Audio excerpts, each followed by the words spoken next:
End gold buyers, మీ కష్టాల్లో నమ్మకమైన మీ ఆత్మీయ నేస్తం.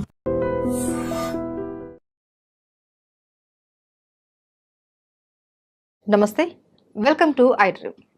చాలా మందిలో ఛాతీలో మంట, పుల్లటి త్రేంపులు, ఇలా కాకుండా ఇంకా గ్యాస్ట్రిక్ ప్రాబ్లమ్స్ ఇలా ఎక్కువగా వస్తూ ఉంటాయి. అయితే దీనికి సొల్యూషన్ ఏంటి? ఎన్నో మెడిసిన్స్ వాడుతూ ఉంటారు. మార్నింగ్ లేవగానే పొరకడుపున వాడే మెడిసిన్స్తో కూడా మీకు ఎటువంటి ఫలితం లేకపోవచ్చు.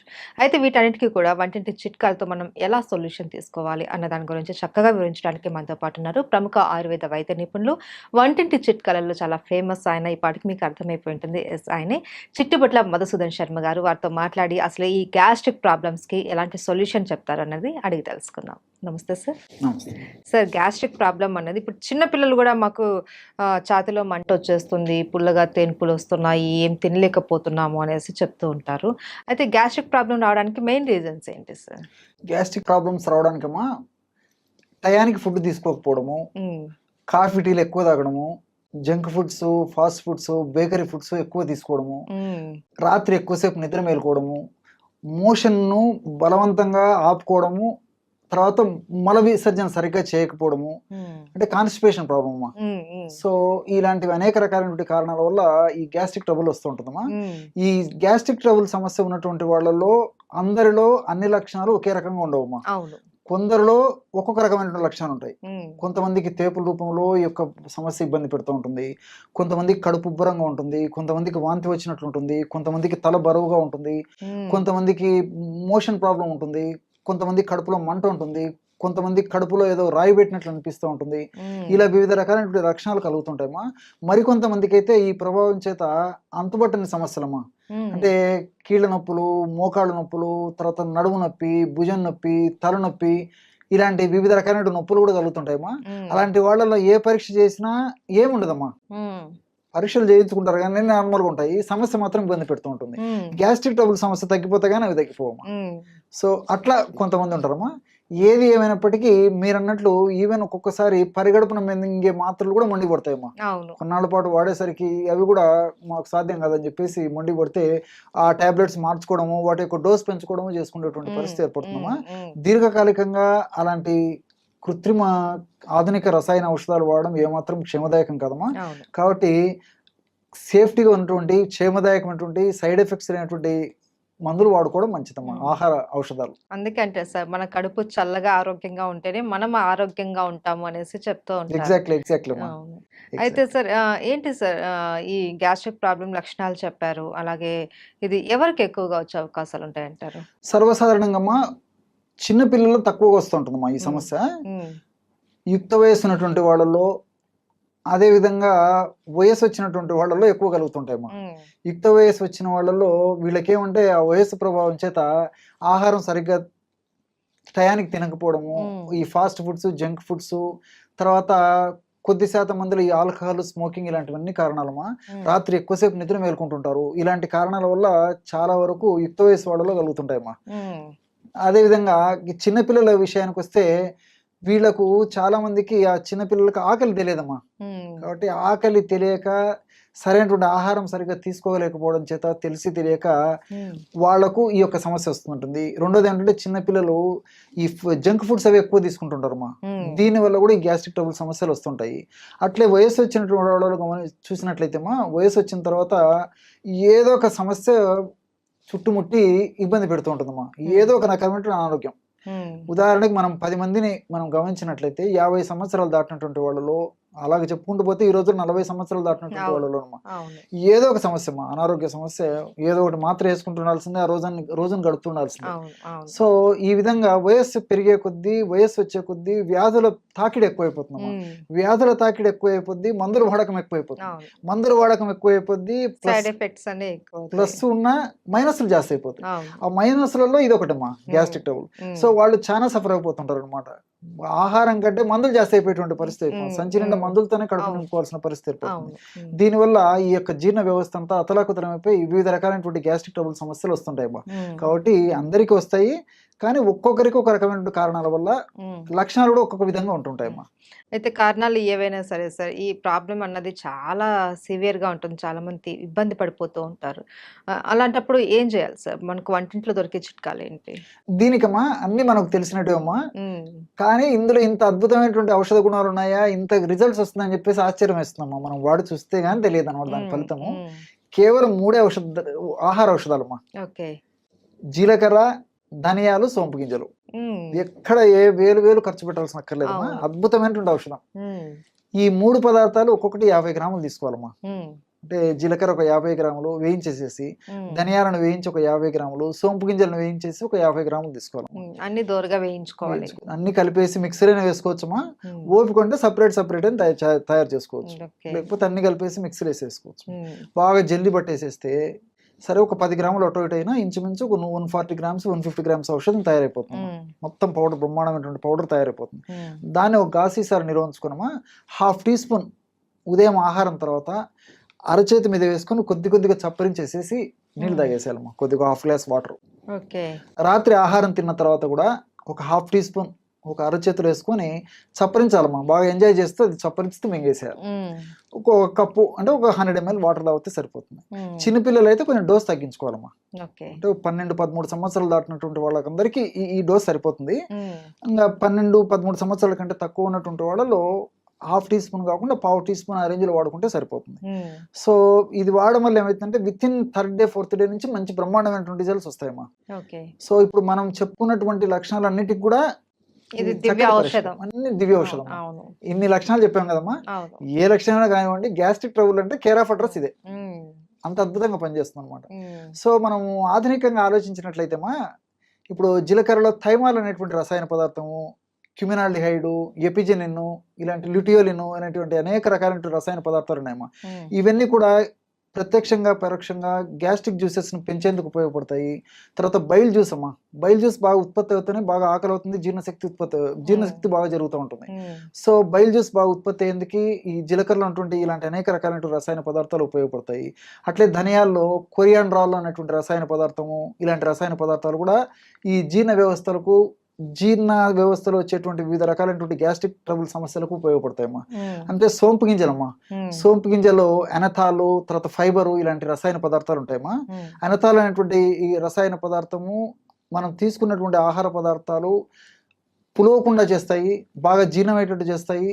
తర్వాత చక్కగా విసర్జన అంటే వేస్ట్ పదార్థం త్వరగా విసర్జింపబడేదానికి కూడా ఎనథాల్ అనేటువంటి పదార్థం ఉపయోగపడతాయమ్మా. హ్మ్. అదేవిధంగా ఫైబర్. హ్మ్. ఈ ఫైబర్ కూడా మోషన్ ఫ్రీ అయ్యేందుకు ఉపయోగపడుతుంది. అవును. ఆహార పదార్థం పులవకుండా ఉపయోగపడుతుంది. హ్మ్. అందులో మనకు తీసుకునేటువంటి ఆహార పదార్థాలమ్మా, ఇటువంటి ఆహార పదార్థాల్లో ఫైబర్ ఎక్కువగా ఉన్నటువంటిది ఈ సోపులోనేమా. హ్మ్. అందులో ఈ రోజుల్లో నాగరికత ప్రభావం చేత, పాశ్చాత్య నాగరికత ప్రభావం చేత మనం ఫైబర్ వాడకం తగ్గిపోయిపోయిందమ్మా. అవును. అవును. కాబట్టి ఫైబర్ ఎక్కువగా ఉన్నటువంటి ఇలాంటి సోపు గింజలను వాడుకోవడం వల్ల గ్యాస్ట్రిక్ ట్రబుల్ సమస్యలు తగ్గిపోవడమే కాకుండా శరీరానికి కూడా చాలా రక్షణ ఇచ్చేసేసి ఈ షుగర్, బీపీ, వెయిట్ ఇలాంటివి రాకుండా కూడా కంట్రోల్ చేస్తుందమ్మా ఓకే. ఫైబర్. ఓకే. సో ఇలా అంతేకాకుండా ఇందులో ఉన్నటువంటి పాలిఫినాల్స్ అనేటువంటి ఒక రసాయన పదార్థాలు కూడా ఈ రక్తనాళాల్లో ఫ్యాట్ వల్ల, కొలెస్ట్రాల్ వల్ల, తర్వాత ఈ ప్లేట్లెట్స్ వల్ల పూడికలు ఏర్పడకుండా కూడా ఉపయోగపడతాయమ్మా హ్మ్. ఈ పాలిఫినాల్స్. హ్మ్. సో మనం వాడేది గ్యాస్ట్రిక్ ట్రబుల్ అయినప్పటికీ గ్యాస్ట్రిక్ ట్రబుల్ వల్ల వచ్చేటువంటి సమస్యలు తగ్గిపోతాయి. అట్లే వెయిట్కి ఇది పనిచేస్తుందమ్మా. అంటే వెయిట్ వల్ల వచ్చేటువంటి సైడ్ ఎఫెక్ట్స్, హ్మ్. అదేవిధంగా షుగర్ రాకుండా షుగర్ వల్ల వచ్చేటువంటి సైడ్ ఎఫెక్ట్స్ను కంట్రోల్ చేస్తుంది. హ్మ్. అదేవిధంగా ఈ రోజుల్లో గుండె జబ్బుల సమస్య చాలా మందిలో కలుగుతుందమ్మా. హ్మ్. సో గుండెలో బ్లాక్ కావడము, రక్తనాళాల్లో పూడికలు ఏర్పడము, ఆ పూడికలు కూడా వచ్చిన పూడికలు త్వరగా తగ్గించేందుకు, ఆ పూడికలు రాకుండా ఉండేందుకు కూడా ఇది ప్రొలాంగ్ చేసేందుకు కూడా ఈ యొక్క ఉపయోగపడుతుంది. మల్టీ బెనిఫిట్స్ ఉన్నాయి కాబట్టి అందరూ క్షేమదాయకంగా వాడుకోవచ్చమ్మా. చాలా అద్భుతమైనటువంటి ఔషధం అమ్మా. కడుపు ఉబ్బరం అనేది చిన్న వాళ్ళ నుంచి పెద్ద వాళ్ళందరికీ కూడా ఒక సమస్య ఈ మధ్య కాలంలో చూసుకుంటే. ఎందుకంటే లైఫ్ స్టైల్ మారిన విషయం తెలిసిందే, ఫుడ్ తీసుకునే విధానం మారింది, టైమింగ్ మారింది, ఇవన్నీ మారటం వల్ల కడుపు ఉబ్బరం అనేది పెరిగిపోతుంది. సో అది కాస్త విపరీతమైన అల్సర్గా మారే ఛాన్స్ ఏమన్నా ఉంటుందా? మరి దానికి తగ్గటానికి ఆయుర్వేదిక్లో ఎటువంటి ట్రీట్మెంట్ తీసుకోవచ్చు అంటారు? కడుపు ఉబ్బరం సమస్యనే వైద్య పరిభాషలో గ్యాస్ ట్రబుల్ అని చెప్పేస్తారు.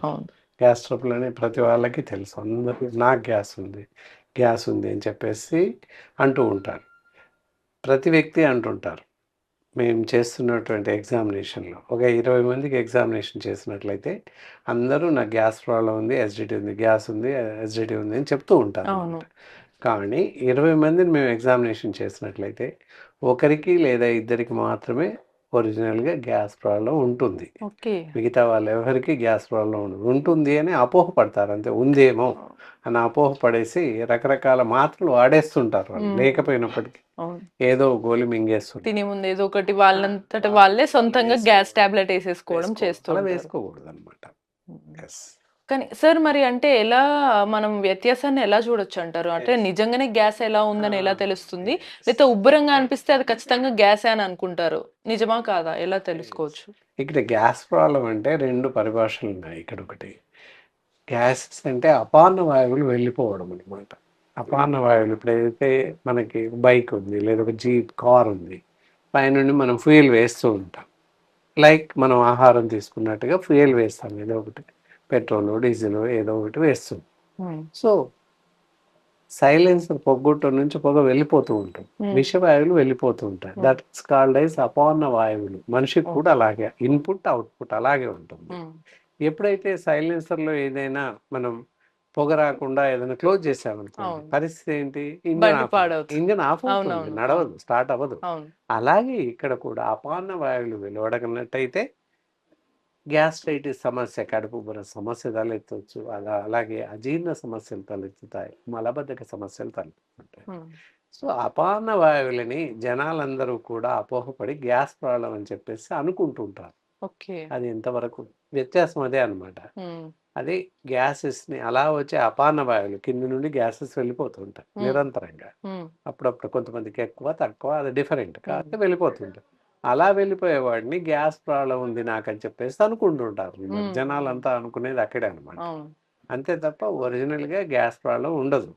గ్యాస్ ప్రాబ్లం ఉన్న వారికి ఏంటంటే కడుపు ఉబ్బరంగా బాగా టైట్గా ఉంటుంది, ఏ మాత్రం కదలలేక పరిస్థితి ఉంటుంది, ఆయాసంగా ఉంటుంది. ఈవెందో నీళ్లు తాగే అంత చోటు కూడా ఉన్నట్టు అనిపించదు. అది ఇలా ఇంకా కొంచెం ఏం తిన్నా సరే బయటికి వచ్చేస్తుంది అనే ఫీలింగ్ భయంగా ఉంటుంది, కడుపు అంతా టైట్ గా ఉంటుంది అనమాట. అది గ్యాస్ ట్రబుల్కి ఉన్నటువంటి కడుపు ఉబ్బరానికి ఉన్నటువంటి లక్షణం అన్నమాట. సార్ మరి ఈ గ్యాస్ అంత ఉబ్బరంగా అన్ని సమస్యలతో ఉన్నటువంటి ఈ గ్యాస్ లక్షణాలు మనం చూసాము. సో దాన్ని ఇన్స్టెంట్ గా తగ్గించుకోవడానికి బయట మనం చూస్తున్నాం ఈనో తాగుతారు, లేదా కొంతమంది డైరెక్ట్ గా గ్యాస్ టాబ్లెట్ వేసుకుంటారు, లేదా జెల్సిల్లనో లేకపోతే సిరప్ లో తాగేస్తూ ఉంటారు. సో అవి మాత్రమే రిలీఫ్ ఇస్తాయి అని కొంతమంది అంటారు, కొంతమందికి అవి కూడా రిలీఫ్ ఇవ్వవు. సో న్యాచురల్ గా ఆయుర్వేదిక్ ట్రీట్మెంట్ లో ఆ గ్యాస్ ని ఎలా తగ్గించుకోవచ్చు అంటారు? ఎందుకంటే ఇది నిత్యం ఉండే సమస్య కాబట్టి. చాలా చాలా మంచి ప్రశ్న వేశారు. ఇందాక మీరు చెప్పినట్టు డయాజిన్ జెల్సిల్ నుంచి మొదలుకొని ప్యాంటప్రజోల్, ఎంటిమిజోల్ ఇలా రకరకాల ట్యాబ్లెట్స్ ఉన్నాయి. గ్యాస్కి సంబంధించిన ట్యాబ్లెట్స్ 1 రూపీ నుంచి మొదలుకొని 50 రూపాయల వరకు గోళీ ఉంది గ్యాస్ తగ్గించడం. కానీ ఇందులో చెప్పినటువంటి ఎలాంటి గోళీ వేసుకోకూడదు. ఈనో సిరప్ అవ్వచ్చు, ఈనో పౌడర్స్ అవ్వచ్చు, ఇవేవి కూడా వాడకూడదు. ఒక ఈనో అనే కాదు, ఈనో లాగా చాలా ఉన్నాయి. డైజిన్ టు ఎంట్రిజోల్ దాకా ట్యాబ్లెట్స్ ఇందాక చెప్పుకున్నాం. అల్సర్స్ సంబంధించిన ప్రతి ట్యాబ్లెట్ ఎవరికి వారుగా తెచ్చుకొని వేసుకోవడం, ప్యాన్ 20 రకరకాల ట్యాబ్లెట్స్ ఉన్నాయి, రకరకాల మాత్రలు. సో వీలైతే లేకపోతే మెడికల్ షాప్కి వెళ్ళాడు, మెడికల్ షాప్ అన్నాడు గ్యాస్ వస్తుంది ట్యాబ్లెట్ ఇవ్వండి అని, అలా అడగగానే వాళ్ళు ఇచ్చేయడం. ఇలా రకరకాల ట్యాబ్లెట్స్ ఇందాక చెప్పినటువంటి ఈనో లాంటి పౌడర్స్ కానీ తాగుతూ ఉంటారు, లేదా సిరప్స్ తాగుతూ ఉంటారు, యాంటాసిడ్ సిరప్స్. ఇలా ఏ మందు వేసుకున్నా, ఏ గోళీ వేసుకున్నా, ఏ పౌడర్ తాగినా కూడా అత్యంత ప్రమాదకారి అనమాట. ఎలాంటి ప్రమాదం సంభవిస్తుంది అంటే ఎముకలన్నీ గుల్లబారిపోతాయి, ఎముకలు మెత్తబడిపోతుంటాయి, కండరాలు మసిల్ టిష్యూస్ అన్నీ కూడా వీక్ అవుతుంటాయి. That is a major problem అనమాట. ఓకే, సో అందుకే ఇవి వాడకూడదు అంటారు. సార్ మరి యాక్చువల్గా అసలు మనము వీటికి ఆయుర్వేదిక్ న్యాచురల్ ట్రీట్మెంట్ కన్నా ముందు తెలుసుకోవాల్సింది అసలు ఏవి తినొచ్చు, ఏవి తినకూడదు. ఇలా ఊరికే నిత్యం గ్యాస్తో ఇబ్బంది పడే వాళ్ళందరూ ఎటువంటి ఆహారం తీసుకోవచ్చు, ఏవి తీసుకోవద్దు?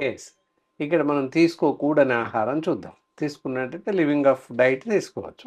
ఎలాంటి ఆహారం తీసుకోకూడదు? డీప్ ఫ్రైస్ ఉంటాయి, ఫ్రైస్ ఉంటాయి, అవి పూర్తిగా మానేయాలి. అలాగే junk foods, bakery items, fast food సెంటర్లో లభించేటటువంటి noodles, all types of fried rice, ఇలాంటివి తినకూడదు. ఓకే. బేకరీలో లభించేటటువంటి బిస్కెట్స్, కేక్స్, బర్గర్స్, పిజ్జాస్ రకరకాలు ఉన్నాయి. అవేవి తినకూడదు. ఎందుకంటే ఆర్టిఫిషియల్ సాల్ట్స్, ఆర్టిఫిషియల్ షుగర్స్ ఉంటాయి. ఓకే. ఆర్టిఫిషియల్ ప్రిజర్వేటివ్స్ ఉంటాయి మరీ ముఖ్యంగా. సో అందువల్ల అలాంటివి తినకూడదు. ఈస్ట్ ఉంటుంది మరీ ముఖ్యంగా. అవును. అంటే దానివల్ల ఆహారం చెడిపోవడానికి ఎక్కువ కారణాలు ఈస్ట్. అవును. సో థర్డ్, ఫోర్త్ డేకి చెడిపోతూ ఉంటుంది. సో అలాంటి పరిస్థితుల్లో అలాంటి ఆహారాన్ని తీసుకోవడం వల్ల ఇంటెస్టైనల్ డిజార్డర్స్ పెరిగిపోతూ ఉంటాయి. అవును. ఏదైతే అల్సర్స్ అవ్వచ్చు, యాసిడిటీస్ అవ్వచ్చు, మ్మ్. గ్యాస్ట్రిక్ సమస్యలు ఇవన్నీ కూడా ఉత్పన్నమయ్యే అవకాశం ఉంది. సార్ ఇక్కడ ఇంకో చిన్న సందేహం, ఆహారంలో బయట ఫుడ్తో పాటు కొన్నిసార్లు ఇంట్లోనే న్యాచురల్గా ఉండే ఫుడ్ కానీ, సిట్రిక్ యాసిడ్ ఉన్న వాటిని కానీ, లేదా ఉదయాన్నే కొంతమందికి ఖచ్చితంగా లేవగానే టీ, కాఫీ ఏదో ఒకటి పడాల్సిందే. సో అలా తీసుకున్న వాళ్ళకు కూడా గ్యాస్, లేదా ఇక్కడ ఛాతి మధ్యలో మంట, ఇదంతా కూడా పెరిగే అవకాశాలు కనిపిస్తున్నాయి. మరి వాళ్ళందరూ కూడా ఏం చేయాలంటారు? Yes. లేవగానే టీ తాగేవాళ్ళు, కాఫీ తాగేవాళ్ళు నిరభ్యంతరంగా టీ తాగొచ్చు. కానీ ఎలా అంటే టీ పెట్టుకొని చల్లబడ్డాక గోరువెచ్చగా కొంచెం వేడి ఉన్నప్పుడు వామ్ టీ తాగండి. వేడి కాకుండా చల్లటి టీ. కాఫీ, కోల్డ్ కాఫీ తాగొచ్చు. మామూలు కాఫీ కాకుండా కోల్డ్ కాఫీ. కాఫీ కలిపి పెట్టేసుకొని చల్లబడ్డాక తాగేయచ్చు. ఓకే. సో అలా తాగినట్టయితే గొంతులో మంట, కడుపులో మంట రాదు. Yes, okay. అది. తర్వాత టీ ద్వారానే కడుపులో మంట, ఛాతిలో మంట ఛాతిలో మంట తగ్గించుకోవచ్చు టీతోనే. ఎలా సార్? ఎలా అంటే ఇప్పుడు మామూలుగా టీ తీసుకుంటాం, టీ పౌడర్, టీ పెట్టేసి పాలు, టీ పౌడర్ అవన్నీ వేసేస్తాం, వాటర్ వేస్తాం. అందులో ఒక పావు టీ స్పూన్ వరకు బ్లాక్ పెప్పర్ పౌడర్ వేసేయాలి. ఓకే. వేసేసినట్టయితే కడుపు ఉబ్బరం కానీ, గొంతులో మంట కానీ అన్నీ తగ్గిపోతాయి. ఓకే. ఎలాంటి సమస్య ఉండదు. టీ అలాగే తాగేస్తాం. అందులో కాస్త పెప్పర్ పౌడర్ యాడ్ చేసినట్లయితే దెర్ ఆర్ నో రిస్ట్రిక్షన్స్. కడుపు ఉబ్బరం కానీ, గ్యాస్ట్రిక్ సమస్యలు ఉత్పన్నం కాకుండా ఉంటుంది. ఓకే. సార్ కానీ పులుపు పదార్థాలు తిన్నప్పుడు కూడా కొంచెం గ్యాస్ట్రిక్ సమస్య కానీ, లేకపోతే ఛాతిలో మంట కూడా పెరుగుతుంది కదా, మరి వాళ్ళు ఏం చేయాలంటే? Yes. అలాంటి వారు ఏంటంటే ఏదైనా అలస, మంట అలాంటివి ఉన్న వాళ్ళు ఏంటంటే వాళ్ళకి మజ్జిగ ఉంటుంది కదా, చిలికినటువంటి మజ్జిగ ఒకటే నీళ్ళేసి స్పూన్తో కలపడం కాకుండా ఒక అరకప్పు మజ్జిగ పూర్తిగా పాల లెక్క తయారవ్వాలి. ఎలాంటి క్లాట్స్ అవి లేకుండా చాలా జాగ్రత్తగా బాగా తయారు చేయాలి. ఓకే. అలాంటి అరకప్పు మజ్జిగలో అంటే 1:3 డైల్యూషన్స్ ఆ విధంగా చిలికిన మజ్జిగ అరకప్పు తీసుకొని ఒక పావు teaspoon black pepper powder వేసి కలిపి తాగినట్లయితే మంట తగ్గిపోతుంది. ఓకే. విత్ ఇన్ మినిట్స్, గంటలు కూడా అక్కడ విత్ ఇన్ మినిట్స్లో మంట తగ్గిపోతుంది. ఓకే. సో అద్భుతం. అలా 1-2 డేస్ వాడినట్లయితే పూర్తి స్థాయిలో తగ్గిపోతుంది. ఓకే. సరే ఇప్పుడు ఇవన్నీ మనము ఆహార పదార్థాల ప్రకారం చూసాం. ఆయుర్వేదిక్లో ఈ గ్యాస్ట్రిక్ సమస్యకి ట్రీట్మెంట్ ఏం తీసుకుంటే బాగుంటుందంటారు? Yes. ఆయుర్వేద వైద్యంలో వచ్చేసి అద్భుతమైనటువంటి వైద్య చికిత్సా పద్ధతులు ఉన్నాయి. అంటే దానికి కాను గ్యాస్ అండ్ ట్యాబ్లెట్స్ అని, డైజెక్స్ ట్యాబ్లెట్స్ అని, అగ్నితుండి వంటి ట్యాబ్లెట్స్, ఇలా రకరకాలుగా చాలా రకాల ట్యాబ్లెట్స్ ఉన్నాయి. అలాగే కుమారి అసవ, ఇలా కొన్ని ఉన్నాయి. ఏదైతే మనం పేషెంట్ వాళ్ళ యొక్క శరీర పరిస్థితి, నాడీ పరీక్ష చేసి వాళ్ళ శరీర తత్వాన్ని బట్టి వాళ్ళకి ఏ మందు సూట్ అవుతుంది, ఏ మందు సరిపోతుంది అనేది చూసి ఇవ్వడం జరుగుతుంది. మొత్తం పైన కడుపు ఉబ్బరం కానీ, కడుపు టైట్నెస్ అవ్వడం కానీ, గ్యాస్ట్రిక్ సమస్యలు ఉన్న వాళ్ళకి తప్పకుండా తగ్గడానికి మంచి మెడిసిన్స్ ఉన్నాయి. ఈ మందులు వాడి పూర్తిగా తగ్గించుకునే అవకాశం ఉంది. మరి నలుగురిలో ఉన్నప్పుడు ఇట్లా బాంబులు వేస్తున్నారు అంటారు, కొంతమంది సౌండ్తో చేస్తుంటారు, కొంతమంది సైలెంట్గా పబ్లిక్లో ఉన్నప్పుడు బాధపడుతూ ఉంటారు. ప్రధాన కారణం ఏంటి ఈ గ్యాస్ట్రిక్ ఫామ్ అవ్వడానికి, ఇలా బ్యాడ్ స్మెల్తో ఇట్లా ఫర్ట్ చేయడానికి? యాక్చువల్లీ అండి, మన హ్యూమన్ బీయింగ్స్లో ఉన్న మెయిన్ ప్రాబ్లం ఏంటంటే మనం జనరల్గా చేయాల్సిన దాన్ని కూడా అబ్నార్మల్గా ఫీల్ అవుతాం అనమాట. లైక్ నేను చిన్నప్పుడు ఎలా ఉంటుందంటే, పీరియడ్స్ వచ్చింది అనుకోండి, లేడీస్ అందరూ బయట వేరే చోట హౌస్ నుంచి బయటకు వెళ్ళి పడుకోవడము, దేవుడి గదిలోకి రాకపోవడము, అది జనరల్ ప్రాసెస్. యాక్చువల్గా యూరిన్కి ఎలా వెళ్తాము, మోషన్కి ఎలా వెళ్తాము అనేది, స్వెట్టింగ్కి ఎలా వెళ్తాము, సేమ్ అంతే పీరియడ్స్ కూడా వెళ్ళటం అనేది కామన్. అట్లాగే ఈ ఫార్టింగ్ ఏంటి అంటే, మీరు సర్జరీ అయిపోయిన తర్వాత, సపోజ్ నేను గ్యాస్ట్రో సర్జన్, సర్జరీ అయిపోయిన తర్వాత నేను పేషెంట్ని అడిగే ఫస్ట్ క్వశ్చనే, బాబు కింద నుంచి గ్యాస్ పోతుందా అంటే. అంత ఇంపార్టెంట్ యాక్చువల్గా. కానీ అదే గ్యాస్ మనం అందరూ పబ్లిక్లో ఉన్నప్పుడు అయితే కింద నుంచి పాస్ చేస్తే, మనం పాస్ చేయడానికి ఇబ్బంది పడతాము, మనం ఏదో పెద్ద తప్పు చేసేసినట్టు ఆ ఎదుటిన్న అతను కూడా నవ్వటం మొదలు పెడతారు. ప్రాబ్లం ఏంటంటే, ఎదుటిన్నాడు నవ్వటం మొదలు పెట్టినప్పుడే మనం షైగా ఫీల్ అవుతాం. యాక్చువల్గా that is the general process. మీరు నోట్లోంచి మీరు ముక్కులోంచి గాలి తీసుకుంటున్నారు కదా, ఎక్కడికి పోవాలి? అది కింద నుంచే రావాలి కదా, ఎక్కడికి పోతుంది అది? సేమ్ అదే కాన్సెప్ట్ కదా. సో అంత కామన్ దాన్ని మనం చాలా అబ్నార్మల్గా చేసి ప్రాబ్లం ఎక్కడ వస్తుంది అంటే, సపోజ్ ఆయన కంప్లీట్గా గ్యాస్ పాస్ చేయలేదు అనుకోండి, ఆ గ్యాస్ మొత్తం లోపల అక్యుములేట్ అయిపోతుంది. అక్యుములేట్ అయిపోయి పెథలాజికల్ బ్యాక్టీరియాస్ రైజ్ అవుతాయి. దాన్నే పాష్ వర్డ్ ఈస్ గట్ హెల్త్ అనమాట. సో గట్ హెల్త్ ఏంటంటే, సపోజ్ మనం హై ప్రోటీన్ తీసుకుంటున్నాం, high protein high fatty meals తీసుకుంటున్నాం అనుకోండి, అది కంప్లీట్గా మనకి డైజెషన్ అవ్వదు, అవ్వకుండా మోషన్లోనే వచ్చేస్తుంది అనమాట. సో మోషన్ని మనం ఎక్కువసేపు హోల్డ్ చేస్తే ఏమవుతుందంటే, మనకు లోపల బ్యాక్టీరియాస్ ఉంటాయి. పాలు పెరిగవడానికి కావాల్సిన బ్యాక్టీరియా ఎంత గుడ్ బ్యాక్టీరియా ఉంటుందో, సేమ్ మన బాడీలో కూడా బ్యాక్టీరియా ఉంటుంది. ఆ బ్యాక్టీరియాని మనకి డైజెషన్ చేయాలి. సపోజ్ మీరు ఎక్కువసేపు ఆ ఫ్యాటీ మీల్ని ప్రోటీన్ మీల్ని బాడీలో ఎక్కువసేపు ఉంచుకున్నాం అనుకోండి, అది డైజెషన్ అయ్యి బ్యాడ్ స్మెల్ని క్రియేట్ చేస్తుంది. సో జనరల్ ఫార్టింగ్ అనేది, జనరల్ గ్యాస్ పాస్ చేయడం అనేది స్మెల్ ఉండదు ఎప్పుడు. ఎక్కువగా ఇట్లా ఇబ్బంది అయ్యి మనం పాస్ చేయడం కష్టమయ్యి, లేకపోతే బాత్రూమ్స్కి వెళ్లకుండా నెగ్లెక్ట్ చేసి వర్క్ హడావుల్లో చాలా మంది మార్నింగ్ వెళ్లకుండా సరే నైట్ టైం హ్యాపీగా రిలాక్స్ అయినప్పుడు వెళ్దాంలే అనుకొని నెగ్లెక్ట్ చేసిన వాళ్ళకి ఏంటంటే ఎక్కువ స్మెల్ వస్తుంది అనమాట. So but both are same, అదేమి డిసీజ్ కాదు, అదేం తప్పేం లేదు. ఇంకొకటి ఏంటంటే, మనం జనరల్గా మంచిగా గ్యాస్ పాస్ చేస్తేనే మనకి గట్ హెల్త్ బాగుంటుంది యాక్చువల్లీ. దానికోసం మనం కొత్తగా ఏం ట్రై చేయాల్సిన అవసరం లేదు. ఇంకొకటి ఏంటంటే, మనము మోషన్ పాస్ చేయాలని ట్రై చేయొచ్చు కానీ బై మనం ఓన్ ప్రకారము మన గ్యాస్ని మనం ఓన్గా పాస్ చేయలేము. గ్యాస్ అనేది పైనుంచి మొత్తం క్లీన్ చేసుకుంటే దానికి ఆటోమేటిక్గా పాస్ అవ్వాలి తప్ప, మనం సపరేట్గా వెళ్ళి బాత్రూంలో కూర్చున్నంత మాత్రం గ్యాస్ పాస్ అవ్వదు. అంటే అంత ఇంపార్టెంట్. గుడ్ ఫుడ్ తీసుకుంటేనే ఇట్లా గ్యాస్ పాస్ చేయడం ఇలాంటివి అవుతాయి. ఎక్కువగా హై వెజిటేబుల్స్ తీసుకున్నప్పుడు, ఫైబర్ ఫుడ్ ఎక్కువ తీసుకుంటున్నప్పుడు గట్ హెల్త్ చాలా బాగుంటుంది. అది బాగున్నప్పుడు ఏంటంటే మనకి గ్యాస్ చాలా ఫ్రీగా పాస్ అవుతుంది. సపోజ్ గ్యాస్ మనకి ఫ్రీగా పాస్ అవ్వలేదు, స్మెల్ వస్తుందంటే అర్థం ఏంటంటే మనం బ్యాడ్ ఫుడ్ తీసుకుంటున్నాం. బ్యాడ్ ఫుడ్ అంటే like fatty food, high fatty food, ఎక్కువ ఆయిల్ యూస్ చేయడము, ఎక్కువ ప్రోటీన్స్ తీసుకోవడం వల్ల మనకు ఫార్టింగ్ స్మెల్ వస్తుంది. But passing of gas is very important. అందరిలో కామన్ గా ఉండాలి అంటారా ఈ ఫార్టింగ్ అనేది? ఫార్టింగ్ అనేది కాదండి, మనకి యాక్చువల్గా ఏంటంటే రోజుకి ఒకసారి మోషన్ పాస్ చేయాలి కదా. ఇప్పుడు మన పెద్దవాళ్ళని ఎవరైనా అడిగామనుకోండి, ఏంటి కొంచెం ఇబ్బందిగా ఉన్నా అంటే, ఈ రోజు మోషన్కి వెళ్ళలేదు బాబు అందుకే ఇబ్బంది ఉన్నది. మోషన్ మనకి యంగ్ పీపుల్ మనం ఒక రోజైనా పాస్ చేయకపోతేనే మనం చాలా అన్ఈజీగా ఉంటుంది. మీరు ఎంత ఫుడ్ తినండి, ఎంత పెద్ద కంపెనీస్లో ఉండండి, అయినా సరే మీకు మార్నింగ్ వెళ్ళలేదు అనుకోండి, యూ ఫీల్ లైక్ అసలు మీరు ఇబ్బంది ఉన్నట్టు అనమాట. అంటే మీరు ఉన్నట్టే ఫీలింగ్ రాదు, ఆకలి వేయదు. మోషనే అంత ఫీలింగ్ ఉంటే గ్యాస్ పాస్ చేయడం అనేది ఇంకా very important actually. So gas కింద నుంచి పాస్ చేయడం అనేది చాలా ఇంపార్టెంట్, దాన్ని అవాయిడ్ చేయాల్సిన అవసరం లేదు. ఇంకోటి ఏంటంటే, మనం ఎవరి కోసమో మన యూరిన్ పాస్ చేయడం ఆపేసిన, గ్యాస్ పాస్ చేయడం ఆపేసిన, ఇట్ విల్ బ్లాక్ అయినప్పుడు మన పేగంతా ఉబ్బిపోతుంది లోపల. సో నెక్స్ట్ ఏంటంటే, మూమెంట్ అనేది పైనుంచి కిందకు ఉండాలి. మీరు గ్యాస్ కింద నుంచి వస్తుంది, మీరు ఆపేశారు, గ్యాస్ కింద నుంచి పైకి తంతుంది. So movement will be become abnormal అయిపోతుంది అనమాట. సో అది గ్యాస్ట్రిక్ సమస్యలు వస్తాయి దాని వల్ల కూడా. ఫ్యూచర్లో ఏమవుతుంది అంటే, మన పెద్ద పేగంతా ఉబ్బిపోతూ ఉంటుంది అనమాట గ్యాస్తో, దాని మూమెంట్స్ ఆగిపోతాయి అనమాట. సో గ్యాస్ పాస్ చేయడం అనేది వెరీ నార్మల్, అది పాస్ చేయాలి కూడా యాక్చువల్లీ. సార్, జనరల్గా ఏదైనా ఒక ఇష్యూ తీసుకున్నప్పుడు అస్సలు మోషన్ ఫ్రీగా అవ్వకపోవడం, ఫర్టింగ్ రాకపోవడం, అది కూడా డేంజరసే. అండ్ అలాగే ఎక్కువగా ఫర్ట్ చేస్తూ ఉంటారు. ఇప్పుడు మీరు అన్నట్టు సరే షై లేకుండా పెద్దవాళ్ళు ఉంటారు, ఒక 50+ లేకపోతే 45+ ఉన్నప్పుడు ఎక్కువగా ఫర్ట్ చేస్తున్నా, లేకపోతే ఎక్కువగా మోషన్కి వెళ్తున్నా, ఇది కూడా ఏదైనా సిండ్రోమ్ కిందకి మారే అవకాశం ఉంటుంది? జనరల్గా ఎక్కువగా ఫర్టింగ్ చేస్తున్నారు అంటే అర్థం ఏంటంటే, వాళ్ళ ఫుడ్ తీసుకునేది అన్డైజెస్టెడ్ ఫుడ్ మెటీరియల్ ఎక్కువ తీసుకున్నట్లు లెక్క. లైక్ కార్బోహైడ్రేట్ డ్రింక్స్ తీసుకోవడం కానీ, లేకపోతే మన protein, high protein non vegetarian ఎక్కువ తీసుకోవడం కానీ, ఆయిలీ ఫుడ్ ఎక్కువ తీసుకోవడం కానీ, వెజిటేబుల్స్ తగ్గించుకోవడం కానీ జరిగితే ఏమవుతుందంటే, మనకి లోపల మోషన్ బ్లాక్ అయి ఉంటుంది అనమాట. మనం ఈరోజు తిన్నాం అనుకోండి ఒక ఫుడ్ ఐటమ్ ఏదన్నా, అది 3-4 డేస్ వరకు మోషన్లో పాస్ అవుతూనే ఉంటుంది.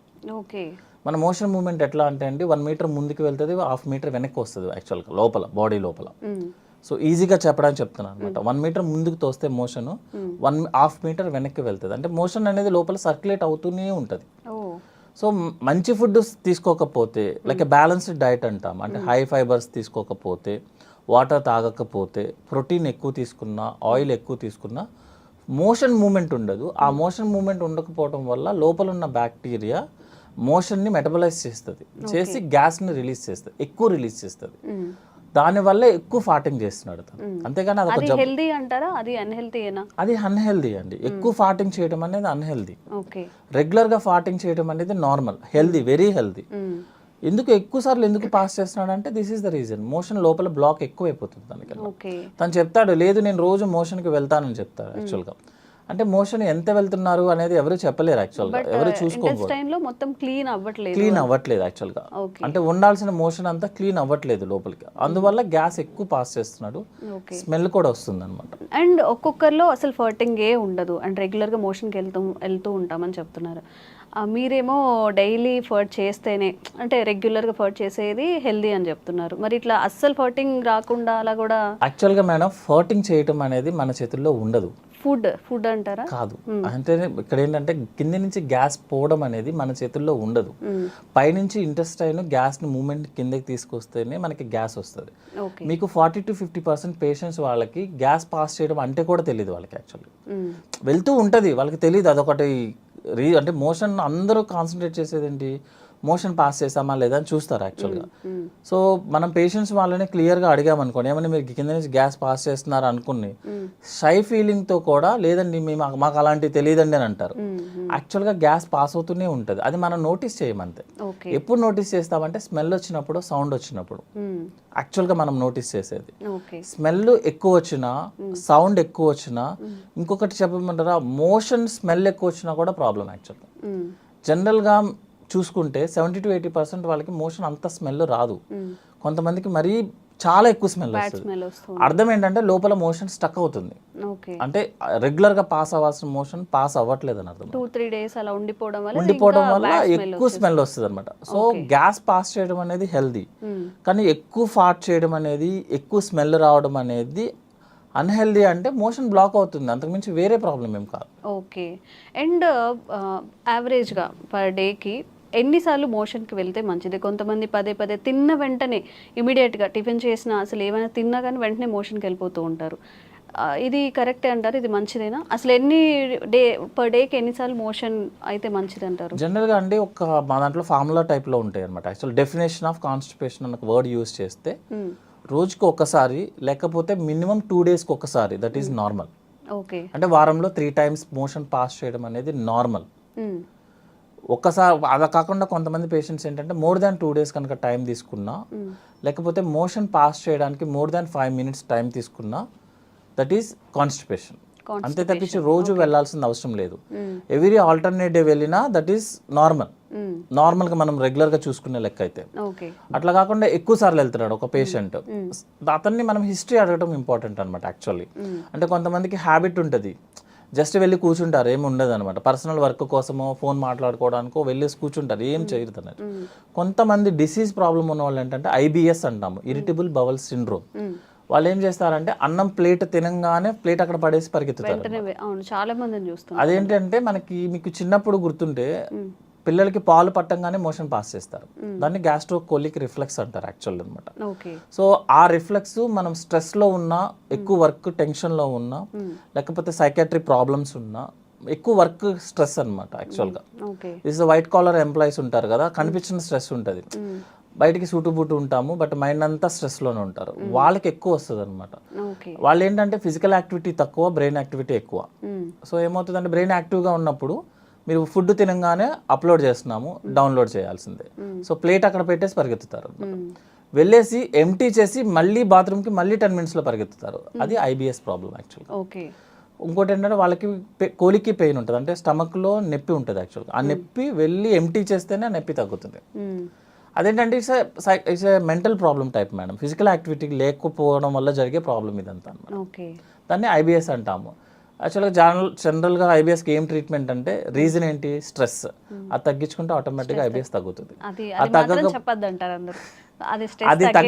అది తగ్గకపోతే మీరు ఎన్ని మెడిసిన్స్ వాడండి, ఎన్ని కొలనోస్కోపీలు చేయించుకోండి, మీరు ఏమైనా చేయండి, సైకాట్రిస్ట్ దగ్గరికి వెళ్ళి ఎంత ఖర్చు పెట్టండి, మీకు ఆ ప్రాబ్లం తగ్గదు. ఎందుకంటే ప్రాబ్లం వచ్చింది దేనివల్ల, మెంటల్ యాక్టివిటీ, స్ట్రెస్ ఎక్కువ అవడం వల్ల. మీరు అది తగ్గించుకోకపోతే ఈ ప్రాబ్లం తగ్గదు.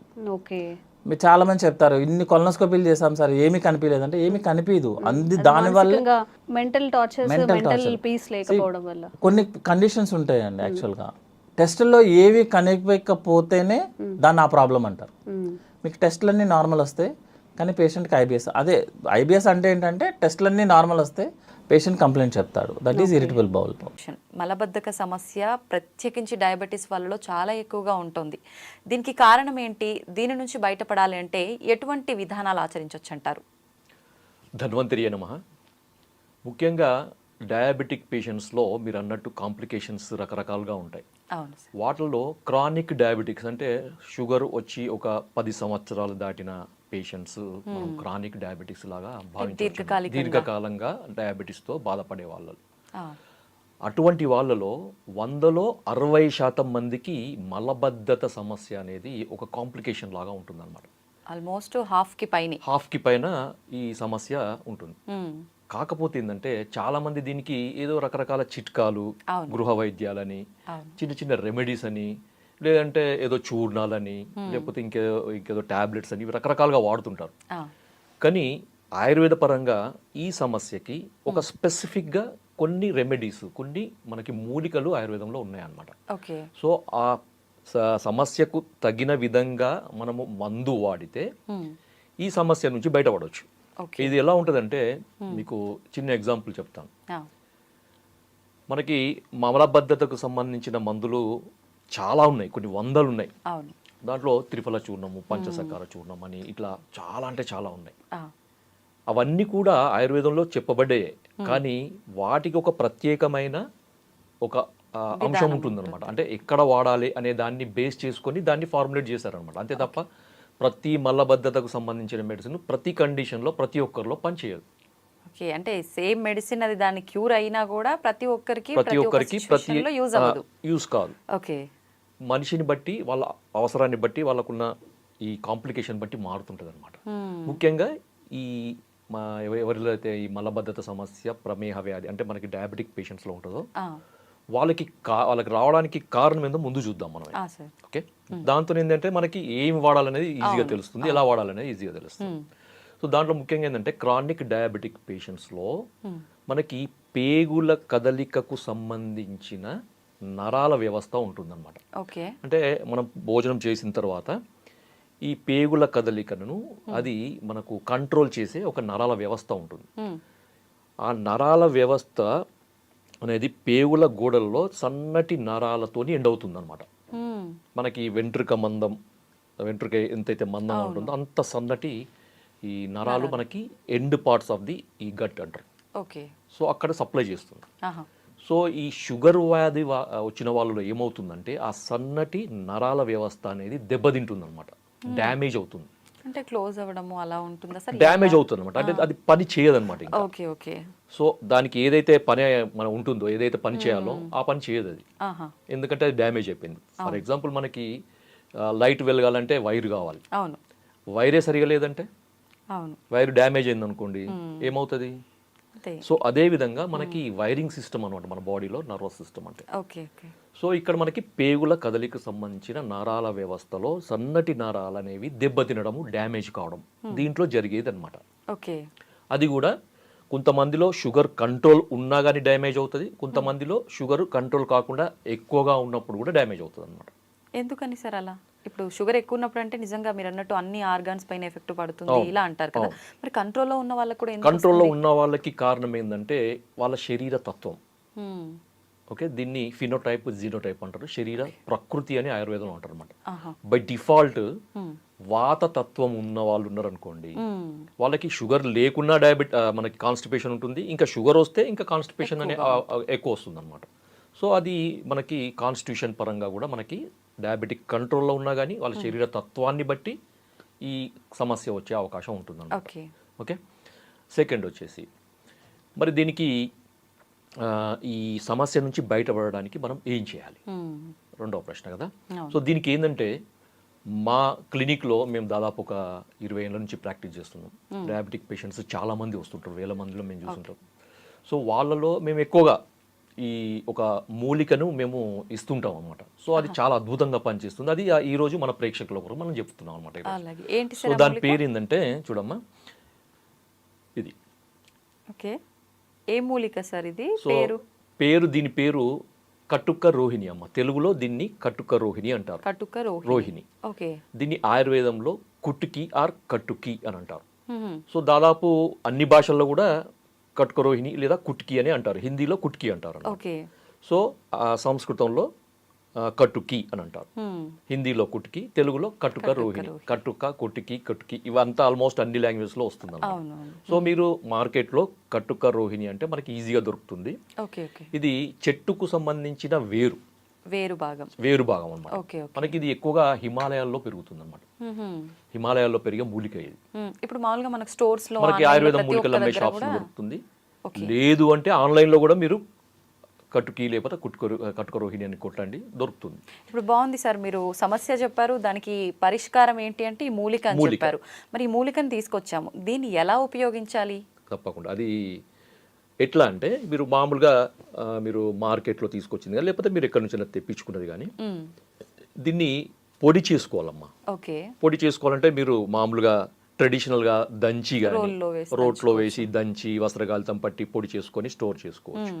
లేదు మాకు అది చేత కాదు, మాకు రో లేదు అంటే మీరు డైరెక్ట్ మిక్సీలో వేసి మీరు పొడి చేసుకొని వస్త్రగాలితం చేసుకొని సన్నటి పొడి చేసుకొని మీరు స్టోర్ చేసుకో. లేదు పొడి రూపంలో దొరకదా? అదే అంటున్నాయి. ఇప్పుడు ఈ రెండు కూడా మాకు వీలు కాదు అంటే డైరెక్ట్ మీరు పొడి రూపంలో దొరుకుతుంది మీకు, అది తెప్పించుకోవచ్చు.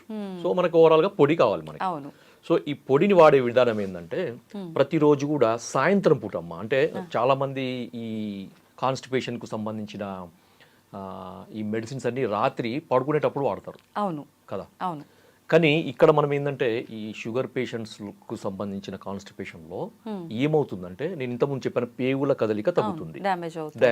నరాల వ్యవస్థ దెబ్బతినడం వల్ల పేగుల కదలిక తగ్గుతుంది. తగ్గడం వల్ల పేగుల కదలిక చాలా స్లోగా అవుతుంది అనమాట. స్లోగా కావడం వల్ల ఏమవుతుందంటే మనకు ఫీసిస్ మలం అంటారు కదా, ఎక్కువసేపు పేగులలో ఉంటుంది. దాంతో ఏమవుతుందంటే దాంట్లో ఉండే వాటర్ అంతా అబ్జర్వ్ అవుతుంది అనమాట. అబ్జర్వ్ కావడం ఏమవుతుంది, అది గట్టిగా అవుతుంది, హార్డ్ స్టూల్స్ అంటారు కదా. సో ఈ హార్డ్ స్టూల్స్ వల్ల వీళ్ళు మోషన్ పోవడానికి చాలా ఇబ్బంది పడుతుంటారు. సో బలవంతంగా ముక్కాల్సి వస్తుంది. కొంతమందికి బయటికి వచ్చినా కానీ ఇది హార్డ్ ఉండడం వల్ల ఏమవుతుందంటే అక్కడ ఉరుచుకుపోయినట్లయి బ్లడ్ కూడా పడుతుంది అనమాట. కొంతమందికి అక్కడ తట్టుకొని పోతుంది. తర్వాత కొంతమందికి ఇన్కంప్లీట్ సెన్సేషన్, మోషన్ పోయినా కానీ ఇంకేదో మిగిలిపోయినట్టుండే సెన్సేషన్ వస్తుంది. ఇవన్నీ కూడా ఈ డయాబెటిక్ కాన్స్టిపేషన్ ఉండే లక్షణాలు. కొంతమందికి ఇంకా ఎట్లుంటుందంటే ఇంకా కొంచెం ఎక్కువ ఏజ్ వాళ్ళంటే 70-75+ ఇయర్ వాళ్ళలో ఈ కాన్స్టిపేషన్ చాలా ఏళ్ళ నుంచి ఉండి ఇబ్బంది పడుతున్న వాళ్ళు ఏమవుతుందంటే ఈ ఉండల్లాగా తయారవుతుంది అనమాట మళ్ళీ. సో వేలు పెట్టి బయటికి తీయాల్సిన పరిస్థితి.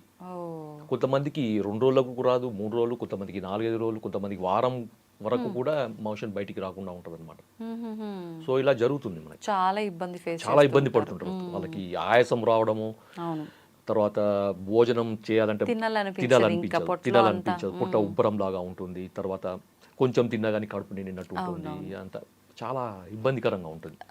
ఎందుకంటే డ్రైనేజ్ సిస్టమ్ అమ్మ, సింపుల్ గా డ్రైనేజ్ సిస్టమ్ సరిగా లేకపోతే ఒక్కసారి డ్రైనేజ్ క్లీన్ ఎక్కడికక్కడ జామ్ అయిపోతుంది అని అంటే అది అంతే. డ్రైనేజ్ కరెక్ట్ గా ఉంటే మొత్తం డిటాక్స్ అవుతుంది బాడీ. డిటాక్స్ ఏంటంటే బాడీ యాక్టివ్ అవుతుంది. వరకేనా అంతే, ఇలాకనే కాదు. సో ఇక్కడ కుట్టికి ఏం చేస్తుందంటే ఈ కటుక రోహిణి నేను చెప్పాను కదా, దీన్ని వాడే విధానం ఏంటంటే సాయంత్రం పూట వాడాలి. ఉదాహరణకి లంచ్ ఒక 2 o'clock చేస్తారు, డిన్నర్ ఒక 7 o'clock చేస్తారు అంటే మీరు తీసుకోవాల్సింది ఒక 4 to 5 మధ్యలో తీసుకోండి. లంచ్ ఒక 2-3 hours బిఫోర్, డిన్నర్ కి 2 గంటల ముందు, లంచ్ కి 2 గంటల తర్వాత, ఈ మధ్యలో తీసుకోవాలన్నమాట. సో దీన్ని ఒక టీ స్పూన్ పొడిని ఒక పావు కప్పు గోరువెచ్చని నీళ్ళలో కలిపేసి తాగాలి అంతే. కానీ చాలా మంది ఇబ్బంది పడేది ఏంటంటే ఇది చాలా చేదుగా ఉంటుందమ్మా, చాలా చేదుగా ఉంటుంది. అయినా తీసుకోవాలి, కళ్ళు మూసుకొని తీసుకోవాలి, ముక్కు మూసుకొని కళ్ళు మూసుకొని తీసుకోవాలి, తప్పదు. దీనివల్ల బెనిఫిట్స్ ఏంటో చెప్తాను నేను. ఎందుకంటే కటుక రోహిణి మనం ఎందుకు ఇస్తున్నాము ఈ కండిషన్లో అంటే ఆయుర్వేదంలో కటుక రోహిణికి ఒక స్పెసిఫిక్ యాక్షన్ చెప్పారనమాట. సో భేదితం పిండిత మలానాం అంటే గట్టిపడ్డ మలాలను సాఫ్టెన్ చేస్తుంది ఇది. సో ఆ లోపల ఉన్న హైడ్రేషన్ అంటే వాటర్ లాగకుండా చేస్తుంది ఇంటెస్టైన్స్లో, చేసి లోపల ఉన్న ఈ ఫీస్ మలానికి మెత్తబడేటట్టు చేస్తుంది అనమాట. వాళ్ళు మోషన్ పోవడానికి చాలా ఈజీ అవుతుంది, ఎక్కువ స్ట్రెయిన్ లేకుండా పూర్తిగా అది తగ్గుతుంది. ఇంకొకటి ఏంటంటే కటుక రోహిణి చాలా మంది చాలా అంటే ఆయుర్వేద వైద్యులందరికీ తెలుసు కట్కరోహిణి అనేది లివర్కి సంబంధించిన మందు అని. ఎందుకంటే లివర్ యొక్క ఫంక్షన్ కూడా ఇది రిస్టోర్ చేస్తుంది అనమాట. కొంతమందికి లివర్ ప్రాబ్లం వల్ల కూడా కాన్స్టిపేషన్ రావచ్చు. ఓకే. డయాబెటీస్ పేషెంట్లో నరాలతో వల్లనే కాకుండా కొన్నిసార్లు లివర్ ప్రాబ్లం వల్ల కూడా రావచ్చు. నరాల వ్యవస్థ బాగానే ఉండి అలాంటి ప్రాబ్లం ఉన్న వాళ్ళకి కూడా ఇది ఇది తీసుకోవడం వల్ల సెట్ అవుతుంది. ఎందుకంటే మనకు లివర్ ఫంక్షన్ టెస్ట్ లో ఎస్జిపిటి, ఎస్జిపోటి అనే ఎంజైమ్స్ ఉంటాయి, లివర్ ఎంజైమ్స్. ఈ ఎంజైమ్స్ ఎలివేట్ అయినప్పుడు కూడా మనకి సైంటిఫిక్, ఇది నేను చెప్పేది కాదు, నా సొంతంది కాదు ఇది. సో ఇది సైంటిఫిక్ గా ప్రూవ్ అయింది అనమాట. ఎస్జిపిటి, ఎస్జిఓటి లెవెల్స్ ని ఇది రెడ్యూస్ చేస్తుంది, బిలియరీ సీక్రెషన్ ని కంట్రోల్ చేస్తుంది, రెగ్యులేట్ చేస్తుంది. కాబట్టి ఇలాంటి సమస్య ఉన్న వాళ్ళు కూడా దీన్ని ఖచ్చితంగా వాడుకోవచ్చు. బిలియరీ సీక్రెషన్స్ కూడా మంచిగా చేస్తుంది. ఇంకొక అడ్వాంటేజ్ ఏంటంటే మనకి రీసెంట్గా జరిగిన మనకి ఈ సైంటిఫిక్ రీసెర్చ్లో తేలింది ఏంటంటే ఇది షుగర్ని కూడా కంట్రోల్ చేస్తుంది. కాంప్లికేషన్ కాకుండా షుగర్ ని కూడా కంట్రోల్ చేస్తుంది. అంటే అలా కంట్రోల్ చేయాలంటే సుమారుగా ఎంత కాలం నుంచి వాడుతూ ఉండాలి? రెగ్యులర్ గా వాడుకోవచ్చు, దీనివల్ల ఎటువంటి నష్టం ఉండదు. కొన్ని ఆయుర్వేద మూలికలు వాడేటప్పుడు బాడీ ఓవర్ హీట్ అవుతుంది, రెగ్యులర్ గా వాడకూడదు ఇలా చెప్తుంటారు కదా సార్, అలాంటి ప్రాబ్లం? అలాంటిది ఏం లేదమ్మా, అలాంటిది ఏమీ ఉండదు. హీట్ అంటే ఇది వేరే టాపిక్. అది నిజంగా చెప్పాలంటే హీట్ చేస్తుందా లేదా అనేది వేరే టాపిక్. ఎందుకంటే హీట్ చేయడం అనేది ఆయుర్వేద కొన్ని రకాల ఆయుర్వేద మందుల యొక్క లక్షణం. ఇప్పుడు మీరు మోటార్ బైక్ నడుపుతున్నా, చల్ల పడిపోయిందండి, అది స్టార్ట్ అవుతుందా? లేదు. అది కొద్దిగా హీట్ అయితేనే అది పోతుంది. అంటే ఒక మెటబాలిక్ స్టిమ్యులేషన్ అనమాట. అది ఆ మెడిసిన్ ఏం చేస్తుంది, మెటబాలిజాన్ని స్టిమ్యులేట్ చేస్తుంది అనమాట. స్టిమ్యులేట్ చేసినప్పుడు ఆ బాడీలో ఉండే టాక్సిన్స్ అన్ని డిటాక్స్ అవుతాయి. మనకి కణకణాల్లో పేరుకొని పోయిన మలాలు అంటారు, వాటిని బయోటాక్సిన్స్ అంటారు. ఆయుర్వేదంలో ఆమం అంటారు, సో ఆమదోషం అంటారు అనమాట. సో ఇవన్నీ టాక్సిన్స్, బయోటాక్సిన్స్ అన్ని రిలీజ్ కావాలంటే ఒక రకమైన ఫోర్స్ కావాలన్నమాట. ఆ మందు ఒక ఫోర్స్తో పోవాలి. ఊరికే ఏదో ఇట్లా మనం ఇది సైకిల్ తొక్కున్నట్టు పోయే మందు మనకు వద్దు. మనకు బుల్లెట్ స్పీడ్తో పోయే మందే కావాలన్నమాట కొన్నిటికి. స్పీడ్తో పోయినప్పుడు బాడీలో ఉండే మెటబాలిక్ యాక్టివిటీ అనేది స్టిమ్యులేట్ అవుతుంది అనమాట.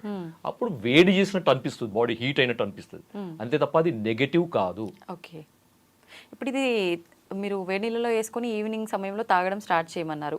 స్టార్ట్ చేసిన మరుసటి రోజు నుంచి ఫలితం ఉంటుందా, లేదంటే కొన్ని రోజుల పాటు వాడిన తర్వాత ఉంటుందా? అది మనం వ్యక్తిగతంగా మారుతుందమ్మా, ఇండివిజువల్ గా మారుతుంది. కొంతమందికి నెక్స్ట్ డేనే, లేకపోతే ఆ రోజు నైటే, లేకపోతే మిడ్ నైటే మోషన్ ఫ్రీ కావచ్చు. లేదంటే కొన్ని రోజులు వాడంగా కొంచెం ఫ్రీగా అవుతుంది. కానీ మీరు రెగ్యులర్ గా వాడుతుండండి.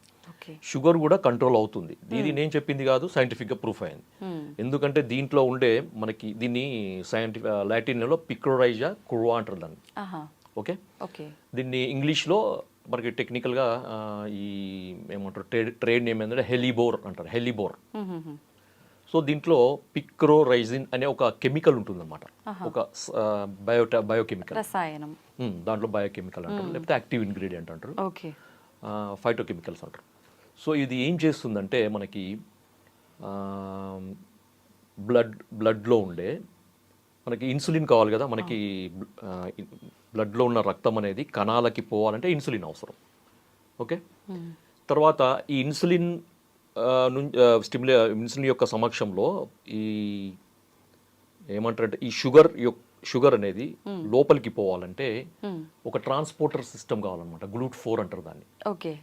ఓకే, ఆ ట్రాన్స్పోర్ట్ అనేది మనకి కణాలలో ఉంటుంది, శరీర కణాలలో ఉంటుంది అనమాట. సో ఆ ట్రాన్స్పోర్ట్ ద్వారానే ఈ షుగర్ అనేది బ్లడ్ నుంచి లోపలికి వస్తుంది, లేదంటే బ్లడ్లోనే పేరుకొని పోతుంది. సో ఆ ట్రాన్స్పోర్ట్ సిస్టమ్ సవ్యంగా పనిచేయాలంటే ఇన్సులిన్ కావాలి. సో ఈ దీంట్లో పిక్రోరైజిన్ లేకపోతే కుట్కిన్ ఏం చేస్తుందంటే ఈ మన శరీర కణాలలో ఉండే ఈ GLUT4 ట్రాన్స్పోర్ట్ని సెల్ ఇట్లా ఉంటుంది కదా కణం, ఆ కణం యొక్క పొరకి చేరుస్తుంది అనమాట. దీన్ని ట్రాన్స్లోకేషన్ అంటారు అనమాట. అంటే మనకి గ్లూకోజ్ ట్రాన్స్పోర్టర్స్ని ట్రాన్స్లోకేట్ చేసే యాక్టివిటీ ఉంది. కాబట్టి ఏంటంటే రక్తంలో ఉన్న షుగర్ అనేది సెల్ లోపలికి వస్తుంది, మన శరీర కణాలలోకి వస్తుంది, దాంతో రక్తంలో ఉండే షుగర్ తగ్గుతుంది. అర్థమైందా? ఈ రకంగా డయాబెటీస్ కూడా ఈ రకంగా మనకి 2 రకాల బెనిఫిట్స్. కొంతమందికి షుగర్ కంట్రోల్ లేకపోవడం వల్ల నరాలు డ్యామేజ్ అయ్యి కాన్స్టిపేషన్ రావచ్చు. అలాంటి వాళ్ళకి షుగర్ తగ్గిస్తుంది, కాన్స్టిపేషన్ రిలీవ్ చేస్తుంది, సేమ్ టైం రెండు తగ్గిస్తుంది. లేదు మీకు షుగర్ మీకు కాన్స్టిపేషన్ లేదు, కొంతమందికి డౌట్, ఇప్పుడు వీడియో చూసే వాళ్ళకి చాలా డౌట్లు వస్తాయి నాకు అవును తెలిసి. అవును సార్ మా కాన్స్టిపేషన్ లేదు, మీరు ఇది షుగర్ కూడా బాగా పనిచేస్తుంది అన్నారు కదా, మేము ఇది మేము తీసుకోవచ్చా? వాడొచ్చా? తప్పకుండా వాడచ్చు, మ్మ్.